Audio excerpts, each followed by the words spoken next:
and hunters have been in the bushes in effort to rescue the victims. The police command have also deployed additional tactical squad comprising quick response unit, police mobile force, counter-terrorism unit on the rescue mission. And staying with security concerns, the police in Abuja have arrested a gang of 6 suspects in connection with the kidnap of 4 people in Sabon-Lugbe and Idugbagi Mountain in the Karmo area of the Federal Capital Territory. Our defense correspondent, Sifon Essien, reports. It's an experience they'll not forget in a hurry. On January 28th and 29th, these people became victims of kidnapping at different times in the suburbs of Abuja. But their captors ran out of luck when the police launched a rescue operation for the victims. Quite an experience. Early hours of 9 p.m. or so, I wasn't really conscious of the time because we were just coming back from work, and then we encountered them on the road and they opened fire. The last thing I remember was that they took my phone and they took me away. But they shot the gunshots they fired actually hit my wife on the neck. She still has it. The other man that was lying down, losing his hand and losing mine, that was when we ran. As we were running, the Fulani guy came back to pursue us. So pursuing us, I went another way and the other man went another way. So it was the man that he was pursuing. So on pursuing the man, he wanted to hit the man, but he was not able to hit the man. So the Fulani guy fell down. I was not able to stand up again. So that was how we ran, and to God be the glory. He followed me. As he was following me and now run, he wanted to hit me, fall. Falling is like he was dislocated before he began to cry. We begin to walk inside bush, me and her. We came different direction. This one came different direction. Two of us came different direction to Guagua. We boarded Kidnappers back to Karmo. Not done yet, police operatives went after the fleeing kidnappers. Now, all members of the gang have been arrested. Wanted list is Buhari. So he organizes every kidnapping around. So this is the stock in trend. So by the grace of God, he's in our net. These are his co-members and the gang leader. They used to come in from Kaduna to do the act. Today he is here with us. This is the leader, this is Buhari. So the law has caught up with you. They are their informants and the errand girls. When you see them, you will not suspect them. They will come and buy things for them. You will not suspect them because they are girls. That is their work. Special operations by the police are yielding some result. But the evolving security challenges in the northwest of the country also have a severe impact on Abuja. Sifon Essien, TVC News, Abuja. Now, joining us to talk on the security situation is a fellow of the Nigerian Institute of Industrial Security, Onyekachi Adekoya. Thank you for joining us on TVC News at 1. I'm curious as to how you feel when you read or hear about these cases of kidnapping and other forms of insecurity in the country. Yeah, good afternoon to the viewers. And of course, good afternoon to Nigerians, really. I mean, we are pretty much short of words as at this stage. I mean, on this issue of insecurity. We cannot say, for example, that since 1999, that security has improved, regardless of the administration in power. We cannot say that. I would rather say that we've had, in the past 20 years, a very tumultuous experience with insecurity in the country. So if you ask a man who has been traumatized for the past 20 years how he feels, I mean, that's a very big question to try to answer.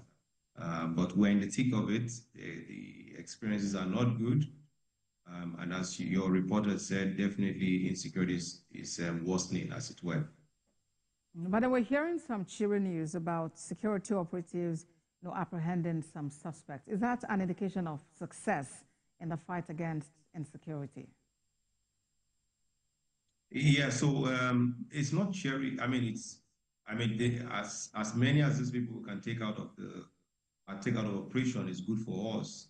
but some of these instances are too widely dispersed and quite hydra-headed, that one or two or three arrests cannot necessarily or significantly dent the operations, because you're looking at the northwest, northeast, north central, southwest, southeast, south. We're dealing with a very drilled and hydra-headed problem. And I think that the federal government is trying to do too much, whilst the states and the local government council areas are perhaps not pulling their weight. So when you look at how flat-footed we are and trying to play catch-up, one or two arrests doesn't dent the size of the problem in any way. We need to do things a bit more differently, and be a bit more dynamic in our approach and adjustments to the evolving threats. And how exactly would you say that states and local governments should come in supporting the fight against this scourge? No, absolutely, very good question. I know the president listens to TVC, so if I have a message to Mr. President, it's very direct. The president doesn't have the ultimate responsibility for internal security in Nigeria. Trying to do that, every president since 1999 has failed. If the president goes this route, he also will fail. What the president needs to do is to bring the state governors on board as chief security officers of their states and use his good offices to fuel and facilitate the conversations around state police. If we can get the state police to come into fruition in the next 1 to 2 years, then we can begin to have a local approach to security and dealing with the issue of insecurity. It's not as Uhuru as it sounds, because there will be a number of work to do around weapons classifications, the state laws, federal laws, intersection between federal and state, security governance within the state, ensuring that we don't create a monster while trying to solve one problem. The real kick in doing this is that we would take back the initiative from the center in Abuja to the state and the local community where crime is occurring or where these issues are generating, and then be able to address them locally. There's a British saying that goes that you must take command to where command is most needed. So why you see that while we're trying to grapple with issue in Ekiti, is popping off in Niger, in Abuja, in Borno, and we're playing catch up, is because the initiative is not with law enforcement. The initiative is local, and it is with those who are within the communities taking the initiative, and we are playing catch up. So the president has to drive the conversation differently.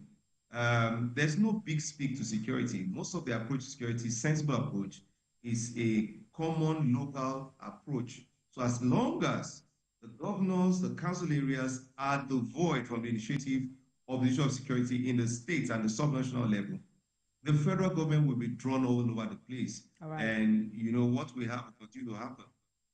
All right, then. I must thank you for sharing your thoughts with us. Fellow of the Nigerian Institute of Industrial Security, Onyekachi Adekoya. Thank you for talking to us on TVC News at 1. Thank you for having me. Thank you.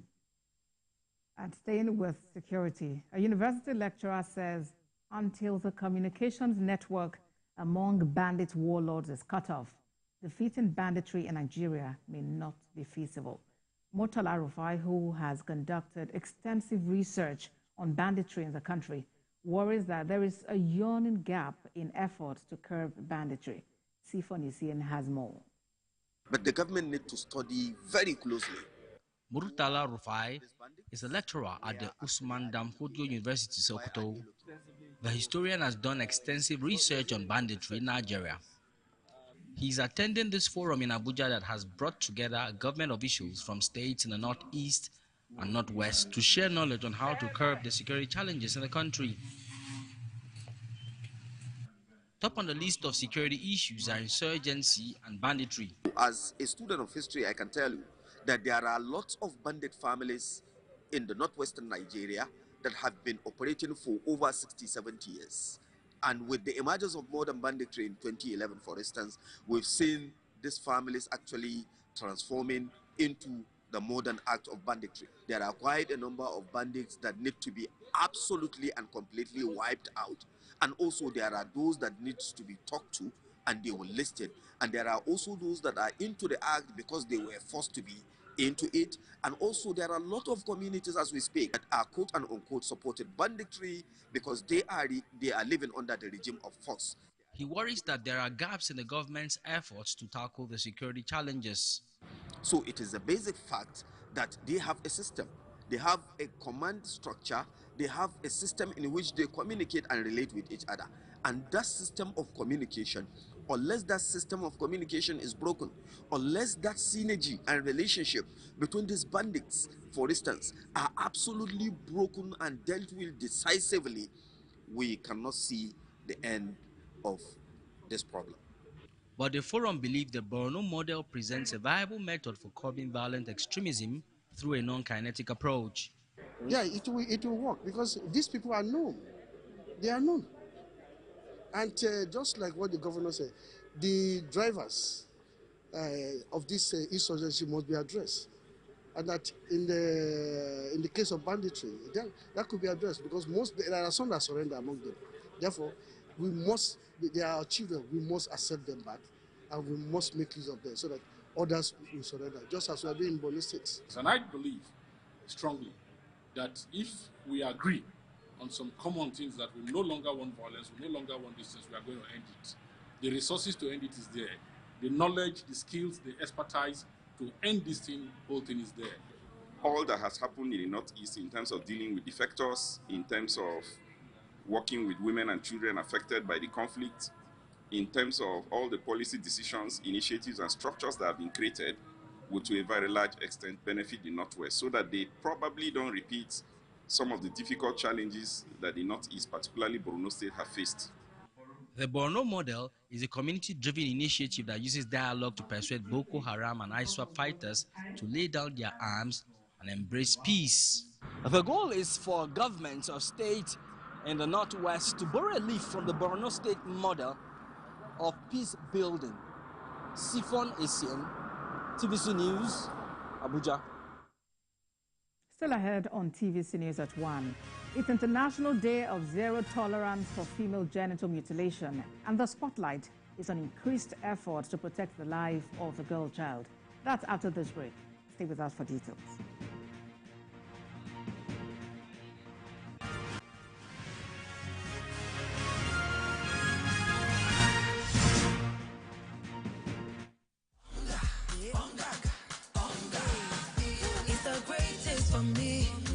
Makes your cooking fun. Happiness, we go fill your belly. Enjoy the taste and aroma daily. Try the improved Onga Chicken Cube for great chicken taste and aroma.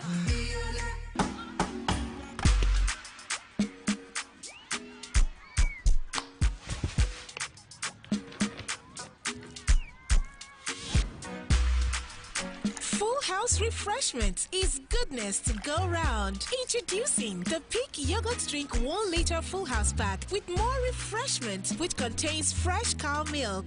Enjoy Full House goodness filled with essential vitamin and minerals. Peak, reach for your peak.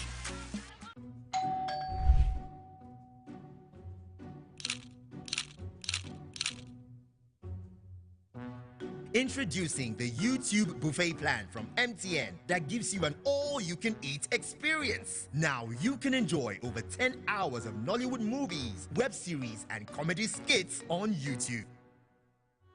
Dial *312*800# to activate the YouTube buffet plan from MTN. YouTube, made for you.